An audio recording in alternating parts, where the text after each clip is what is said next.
In today's video, I'm going to be doing a review about the Blackstone E Series Indoor-Outdoor Electric Griddle. This is the 22-inch dual-zone unit.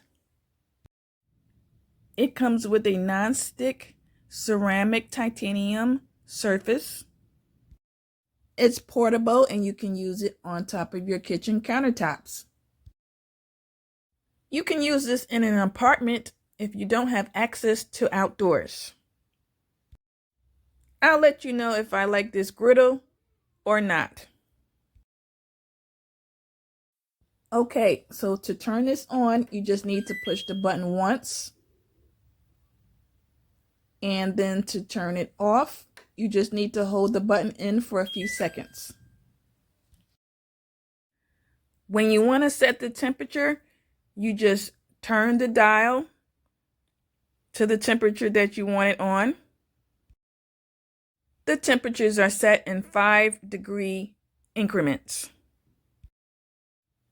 This is the temperature progress bar, so you can know how hot the griddle is. When you have the dial set to the temperature that you want it on, then you just push the buttons in. Then the preheat phase will begin. As you can see, I set the left zone to 350 degrees, and then I set the right zone to 400 degrees. In about 10 minutes, it'll be ready to start cooking. As you can see here, the progress bars are all set. And now it's time to start cooking. Today's video is inspired by Poland. Okay, today I'm going to be making breakfast. I'm going to be cooking Polish-style kibasi. Then I'm going to cook some eggs and pancakes. I'm going to be using some leftover blueberries that I used to make a blueberry mojito. I'm just going to throw them into the batter to make blueberry pancakes. Alright, so I'm just going to start off with some butter on the griddle.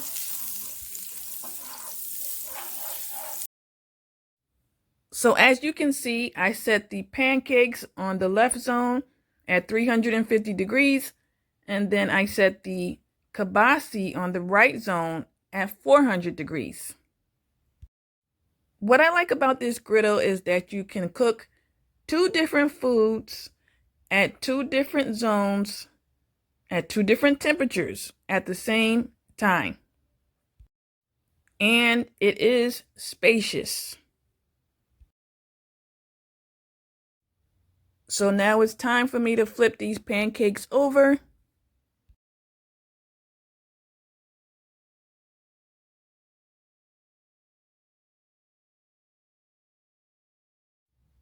Now I'm going to flip the kibasi over.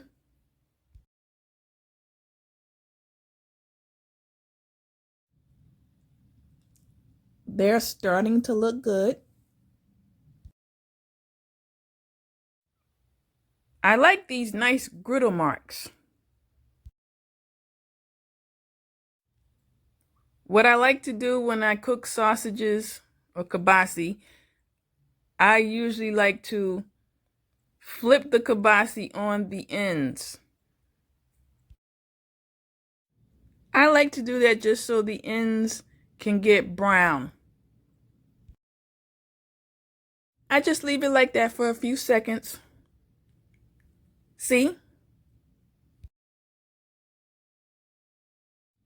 I also like to pour a little bit of water on the kibasi just to make sure the kibasi doesn't dry out. All right, now for the eggs. I'm just going to use black pepper for my level up ingredient. I'm keeping things real simple today.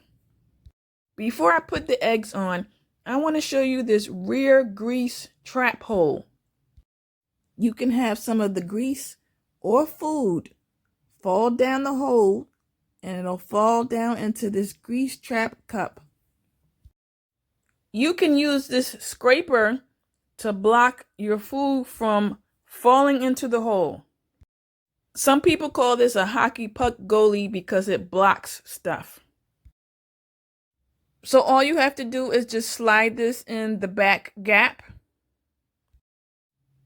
Just like that.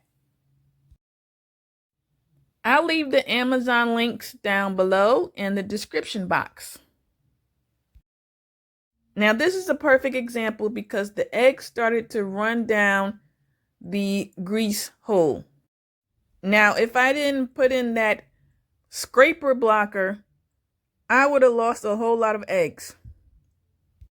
The only downside about using the scraper blocker is that you can't close the hood down. So now I'm just going to fold the eggs together until everything coagulates.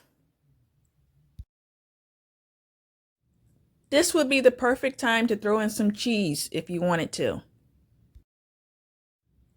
So I'm able to cook the eggs and the pancakes on one zone and the kibasi on the other zone.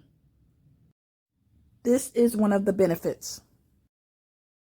Don't forget to subscribe to my channel to get more sightseeing savings recipe tips and tricks. Alright, so I'm just going to chop up these eggs. And by the way, this is a total of 6 eggs. Okay, so now everything looks good. Everything is done now. And just so you know, this griddle will get your kitchen hot, especially when you leave the hood open. That's why in the summer months, I like to use this griddle outdoors. Now this is what the griddle cover bag looks like. And this is the cart prep table. Amazon doesn't carry the table or the cover bag. You have to look for them in Walmart or other stores. The orange and black utensils are also sold separately, but the 2 trays on the bottom shelf come with the cart. The side shelf lifts up and lifts down. I just use that to put utensils on. There's also a little caddy space holder that you can put your seasoning bottles in. And the wheels do lock in place. So this is what the grease cup holder looks like when you attach it to the back of the griddle. The maximum temperature setting is 500 degrees.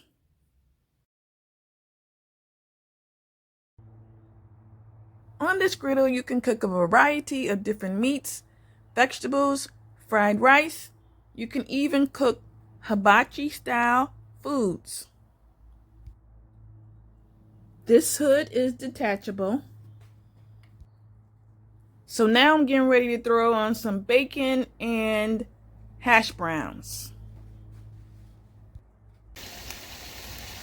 Okay, so for the bacon, I have the temperature set for 375 degrees. And for the hash browns, I have the temperature at 330 degrees. And there's my scraper blocker. I closed the hood down because you do lose some of the orange temperature bars when you have the hood open.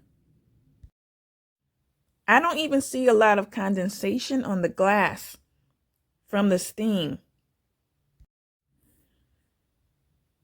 I'm going to raise the temperature up on the hash browns up to 400 degrees because I did lose some of the heat temperature. See, I don't get any splatter from the bacon grease, and I have about 10 pieces of bacon.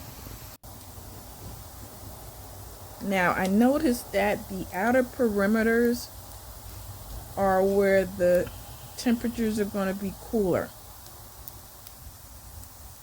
I think the heat source is coming more towards the center of the griddle.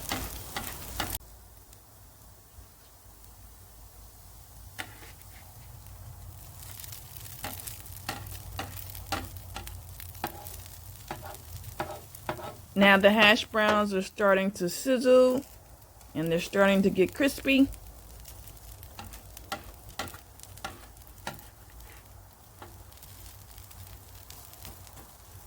Speaking of crispy, I know a lot of people like crispy bacon, so that's why I left these pieces on the griddle to cook a little bit longer. Alright, so now the food is done. I'm just going to keep the hood closed to make sure that the food stays warm.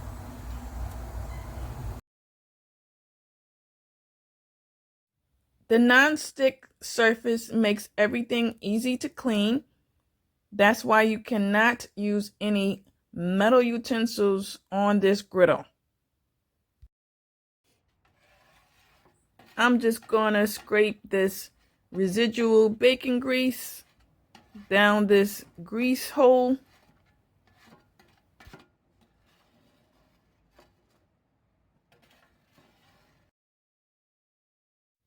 And now all you have to do next is just take some paper towels or a sponge with some warm soapy water and just wipe down the surface.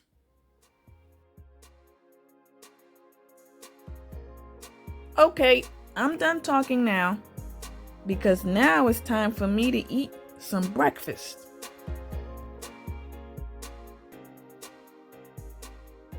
Thanks for watching.